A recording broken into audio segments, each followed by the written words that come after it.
आज नया संवत्सर है, नूतन वर्ष है। पूरे भारत की भूमि पर और मेरे भारत के जो मानव है जहां जहां निवास कर रहे हैं, विदेश में भी, पूरी भारत की भूमि पर आज के दिन लोग देवी जी की स्थापना करते हैं। तो क्या स्थापना में क्या रखते हैं?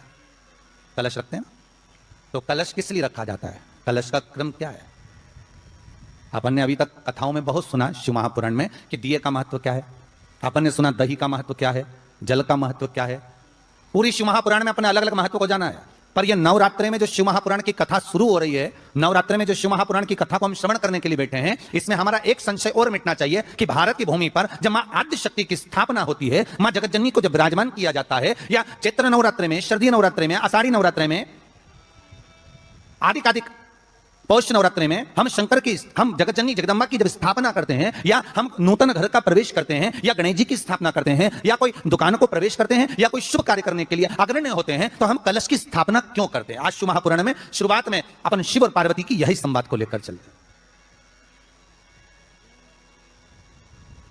आखिर कलश में ऐसा क्या है? कलश के अंदर आखिर ऐसा क्या विराजमान है कि 33 कोटि देवता उस कलश के अंदर आकर बैठ जाते हैं? महाराज,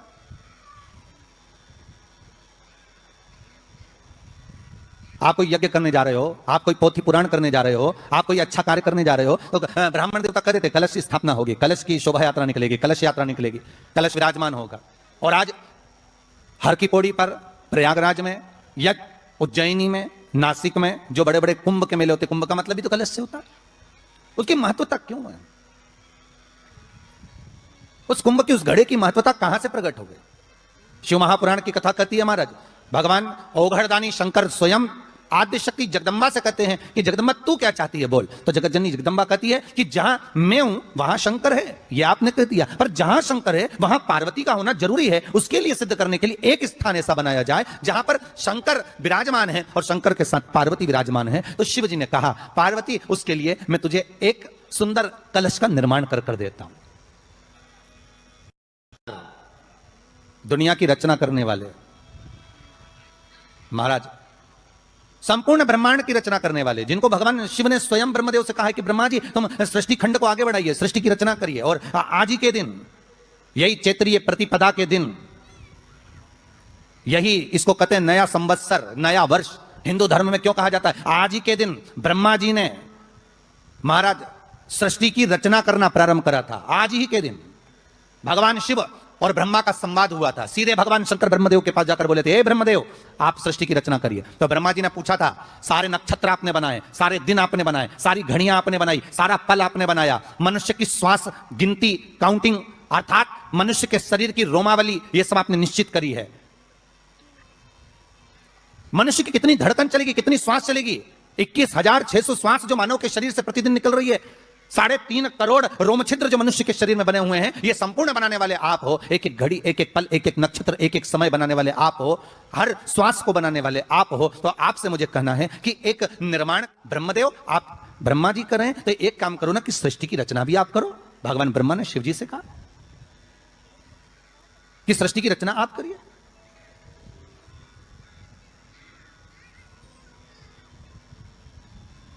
महाराज, भगवान ओघड़दानी त्रिकालदर्शी शंभु कहते हैं, मेरा कैलाशी मेरा शिव कहता है, नहीं नहीं नहीं ब्रह्मदेव, सृष्टि की रचना करने को तो हम कर दे, मना नहीं है, पर भगवान विष्णु की नाभि से आप प्रकट हुए हो। भगवान शेषनाग की सैया पर शयन कर रहे हैं, और भगवान जब शेषनाग की सैया पर शयन कर रहे हैं, उस शेषनाग की सैया से सोते हुए भगवान ने अपने नाभि कोश से आपको प्रकट करा है, कमल के पुष्प के ऊपर। और आप भगवान की अंतः नाभि में, ब्रह्मदेव ना जाने हजारों वर्ष तक आप नाभि में प्रवेश करते गए, हजारों वर्ष तक आप नाभि के अंदर जाकर साधना करते रहे, और साधना करने के बाद भी आपको यह पता ना चल पाया कि आपका प्रागट्य बिंदु क्या रहा। ब्रह्मदेव, सृष्टि की रचना आप करिए।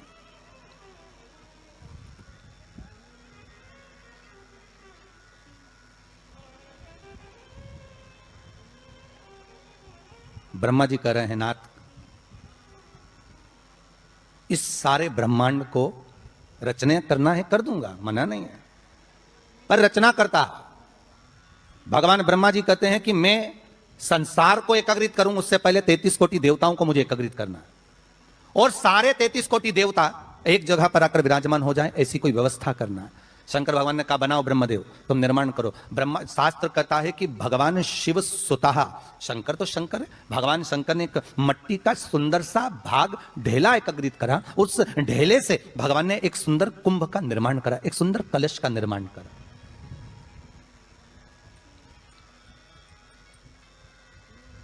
देखिए कितनी सुंदर कथा है।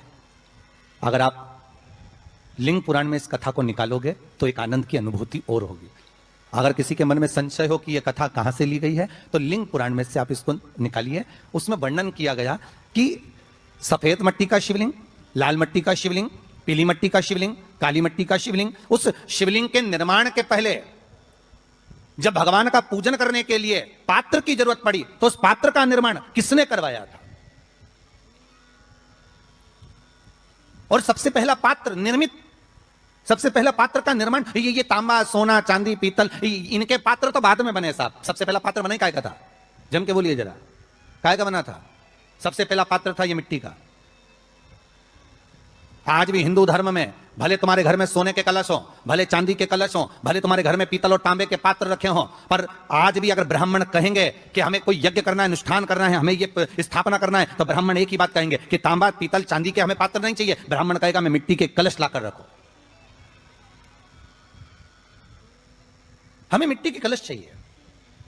और कितना बड़ा प्रमाण है जी, शास्त्र का प्रमाण देखिए कितना बड़ा है। आप किसी दूसरे घर में जा रहे हो, आप अपना घर छोड़कर और दूसरे मकान में जा रहे हो, और आपको लगा कि मैं इस घर में अब 15-20 दिन नहीं आऊंगा, 1 महीना नहीं आऊंगा, तो शिव महापुराण की कथा कितना सुंदर कहती है कि अगर आप जा रहे हो और आपको ऐसा भय लगता है कि इस मकान में कोई दूसरी प्रवेश ना करे, कोई दूसरा जीव ना आ जाए, इस मकान में कोई अंतरात्मा ना आए, इस मकान पर कोई टोना ना करे, इस मकान में कोई टोटका ना करे, इस मकान में कोई जादू ना करे, तो उसके लिए शिव महापुराण की लिंग पुराण वर्णन करती है कि मात्र एक मट्टी का कलश, उस मट्टी के कलश में एक महाराज थोड़ा सा धान भरकर, उसमें एक सिक्का, 1 रुपया उसके अंदर डालकर और एक बेलपत्र उसके अंदर डालकर उसको उसके एक दिए से या प्लेट से या नरियल से उसको रखकर एक स्थान में ईशान के अंतर्गत उसको रखकर चले जाइए। उस मकान में ना तो कोई भीतर प्रवेश कर सकता है, उस मकान में ना कोई टोना कर सकता है, उस मकान में ना कोई टोटका कर सकता है, उस मकान में ना किसी की नजर लगती है।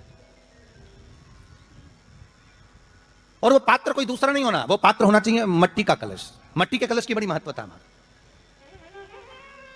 अब तो थोड़ा सा महाराज हो गया कि लोग हम मट्टी का कलश अगर तुम दोगे भी तो ब्राह्मण क्या काम में लेगा, तो ब्राह्मण जन कह देते हैं थोड़ा तांबे के 4 कलश लेकर आइए हो, तुम जरा स्टील के 5 कलश लेकर आइए, आप तुम तांबे के या ये बर्तन लेकर आइए। पहले इसका प्रमाण नहीं था, पहले प्रमाण था केवल मट्टी का कलश, स्थापना जो थी वो मट्टी का कलश, विराजमानता थी मट्टी का कलश।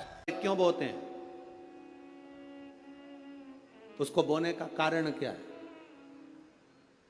केवल कोई कहे कि हम ठाकुर जी को भजते हैं, भगवान कृष्ण को भजते हैं, कोई कहे हम तिरुपति बालाजी को, नारायण को भजते हैं, कोई कहता है कि हम हरि विठल को, पांडुरंगा को भजते हैं, हमारे यहाँ हाँ हम इनको भजते हैं, तो जवारे नहीं बोलते। ना ना, पुष्टि मार्गी है, ठाकुर जी की सेवा करने वाला है, उसके यहाँ भी ये 9 दिन जवारे बोए जाते हैं। रामानुज संप्रदाय से जुड़ा हुआ है, नारायण की पूजन कर रहा है, उसके घर में भी जवारे बोए जाते हैं। पांडुरंगा हरि विठल की उपासना कर रहा है, उसके घर में भी जवारे बोए जाते हैं। जवारे का महत्व हमारे यहाँ शास्त्र कहता है। क्या महत्व है उसका, क्या फल है उसका? महाराज, जब देवी माता ने दुर्गा भवानी को पंचायत में बुलाया गया, शिव पंचायत में मां दुर्गा बैठी हुई है, और शिव पंचायत में जब दुर्गा भवानी बैठी, उपद्रवियों ने उपद्रव मचाया, अहंकारियों ने अहंकार मचाया, असुरों ने, राक्षसों ने हाहाकार मचाना प्रारंभ करा। तब उस समय पर देवाधिदेव महादेव माता पार्वती को देखकर, दुर्गा भवानी को देखकर मुस्कुरा रहे थे। केवल शिव मुस्कुरा रहे हैं, पार्वती को देखकर, दुर्गा भवानी को देखकर, मां जगत जननी को देखकर केवल मुस्कुरा रहे हैं। तब देवता सूर्य नारायण ने भगवान शिव जी को देखकर हाथ जोड़कर प्रार्थना करी। भास्कर देव बोले, सूर्य नारायण बोले, बाबा मेरे मन के संशय को मिटा दीजिए। शिव जी ने पूछा क्या काम है, बोलो क्या चाहते हो? शंकर भगवान से सूर्य देव, भास्कर देव कहते हैं, प्रभु आपके मुस्कुराने का कारण क्या? भारत की भूमि पर जितनी जगह पर भी आप लोग कथा सुन रहे हो, आस्था चैनल पर, फेसबुक, यूट्यूब पर जितने लोग कथा सुन रहे हो, बड़े ध्यान से सुनना। कि जवारे क्यों बोए जाते हैं, नवरात्रि में जवारे की महत्वता क्यों होती है, क्यों बोया जाता है, मिट्टी में गेहूं डालकर क्यों उत्पन्न किया जाता है, उसकी महत्वता क्या है। सूर्य नारायण पूछ रहे हैं भगवान देवाधिदेव महादेव से, आप दुर्गा भवानी को देखकर मुस्कुराए, आप हंसे हैं, आपके चेहरे पर प्रसन्नता आई है, कारण क्या।